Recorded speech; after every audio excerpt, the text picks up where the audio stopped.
The rule 2, it's a linearity property. The linear property says the expectation of alpha times x plus beta times z given that y takes a value some small y, that is same as alpha times the conditional expectation of x plus beta times the conditional expectation of z, where alpha and beta are constants. It's similar to the linear property of expectation. The same thing holds good for the conditional expectation also. Therefore, no need to give the proof.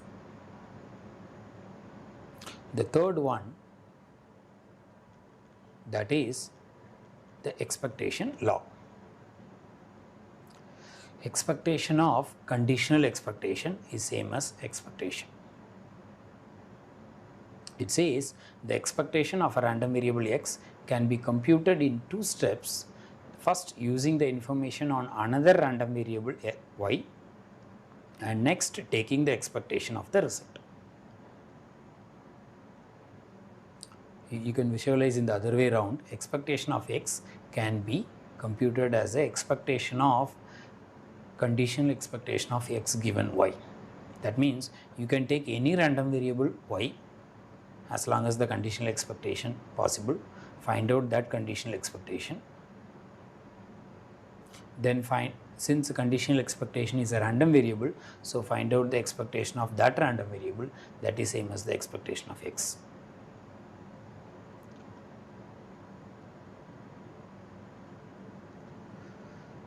The proof is given with the assumption both the random variables are continuous with the joint probability density function f.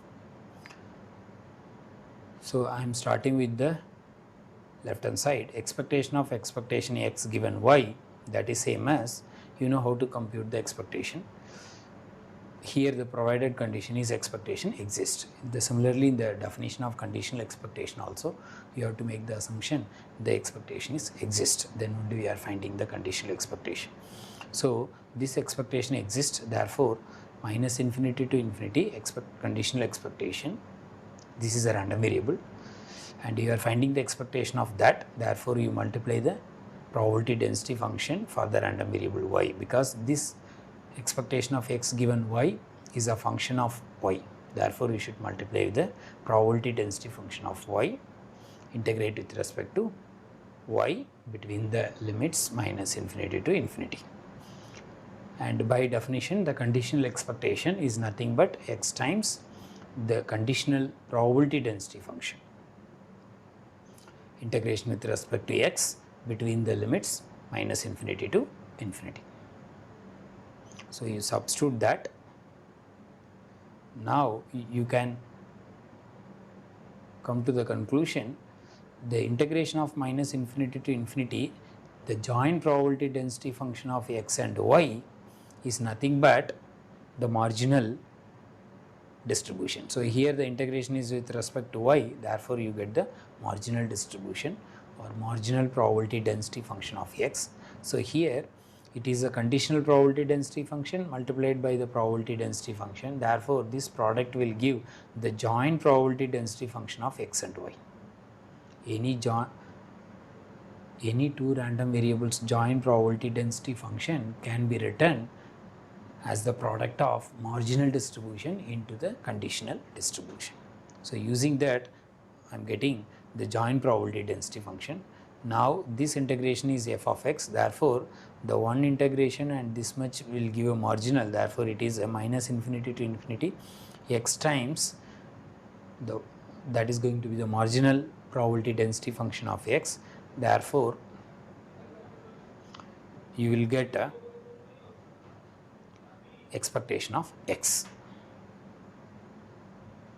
So the right hand side is going to be the expectation of x. So you can find out the expectation of x by computing the conditional expectation with some other random variable, then find the expectation. So this rule has a lot of importance. The next one is independence law. If two random variables are independent, then the conditional expectation and the original expectation are both are same. the proof is assuming both the random variables are continuous. So the conditional expectation, this is by definition, and you know that both the random variables are independent, then the conditional distribution is same as the marginal. Therefore you can replace this by the marginal distribution. So x times the f of x, that is nothing but the expectation of x. That means if the two random variables are independent, then the conditional expectation is not a random variable, it is a constant, because the right hand side expectation of x is a constant. Therefore this is also a constant.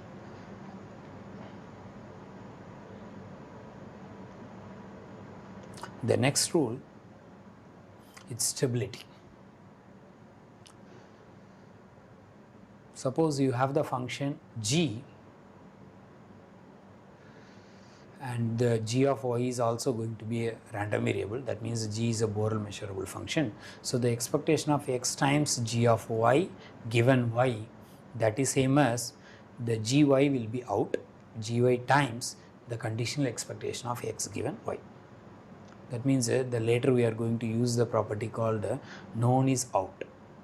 That means the expectation of x times g of y given y takes a value something, some small y, that means this is going to be treated as a constant.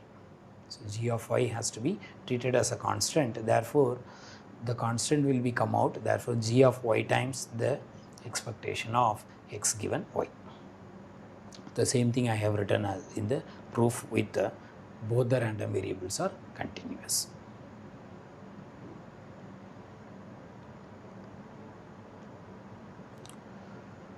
Now we introduce sigma fields on omega through an example, because this is very important concept for the Martingale. Example, start with tossing a coin infinitely many times. Tossing a unbiased coin infinitely many times. Let omega be the collection of possible outcomes, HH and so on, HT and so on, TT and so on, TH and so on. Let F naught be the trivial sigma field, consist of two elements, empty set and the whole set.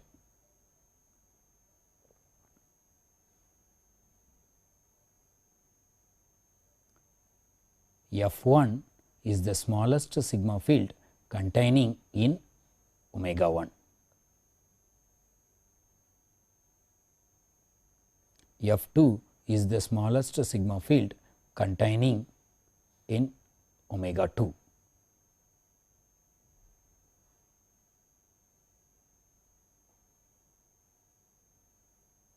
Containing the information learned by observing the first two consecutive tosses.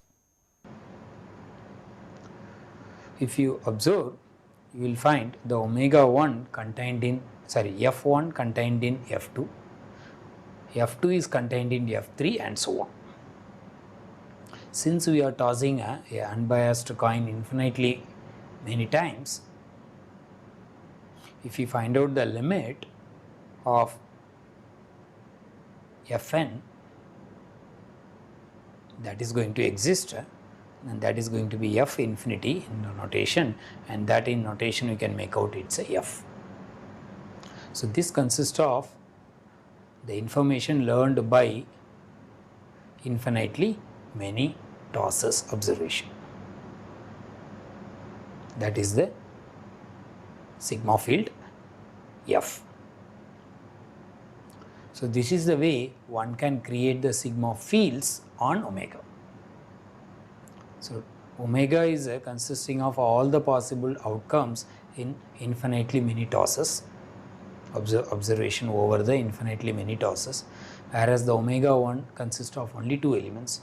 Therefore we are creating a first sigma field on omega 1, and after you create four elements, the possible outcomes, after framing the possible outcomes into the four elements, you get the omega 2. So using omega 2 we are creating a largest sigma field F2.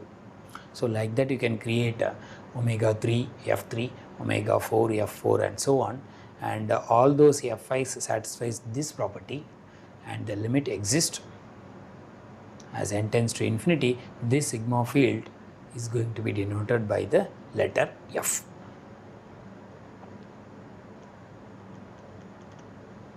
So this is the way one can create the sigma fields on omega.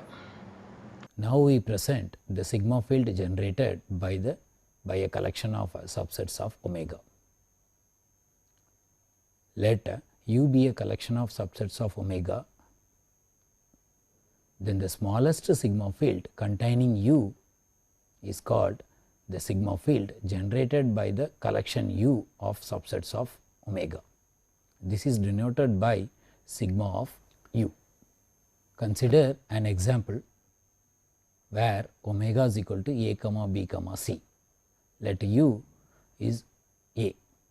Then sigma of U is an empty set, element A, element B comma C, and the whole set is the sigma field generated by the collection of sets A.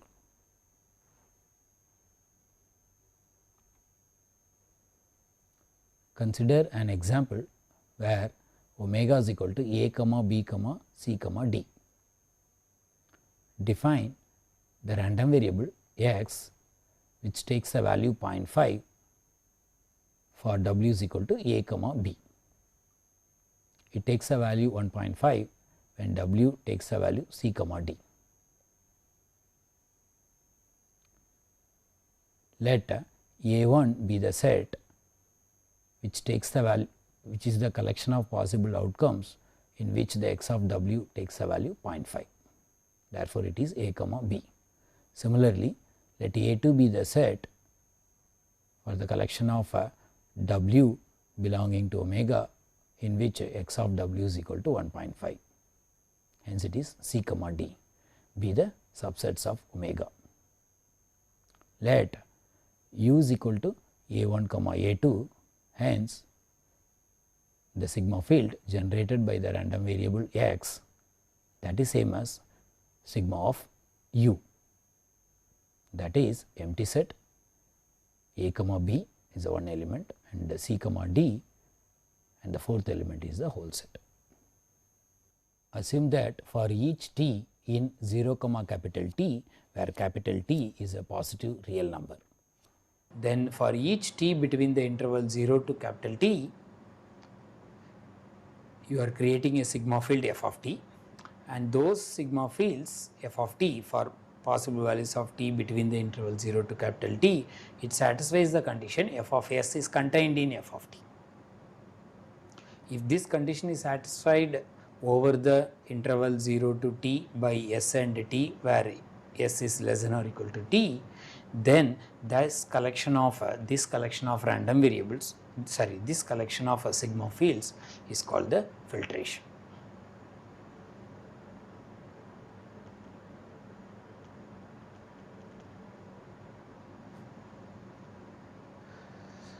The definition of filtration in real time is as follows.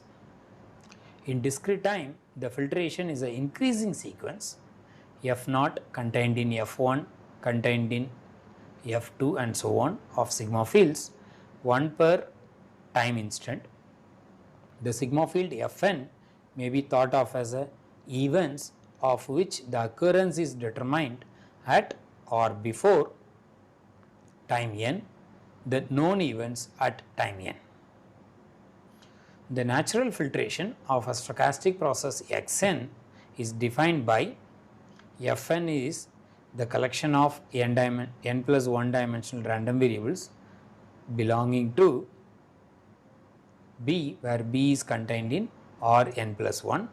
This is also written as Fn is a sigma field generated by the n plus 1 random variables, or you can think of a random vector with the n plus 1 dimension. So, the Fn is a sigma field created by the random vector x0 to xn, or the random variables x0 and x1 and so on till xn. So this is the filtration in a discrete time.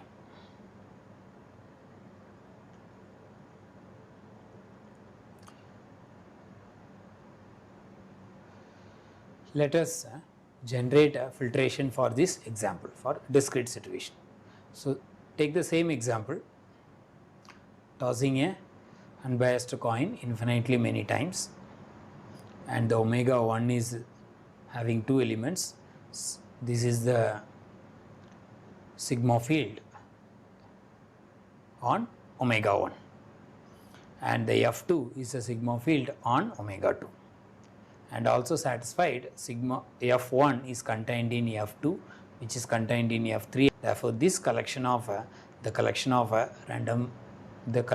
sigma fields is called the filtration. So this is an example of creating sigma field in real time.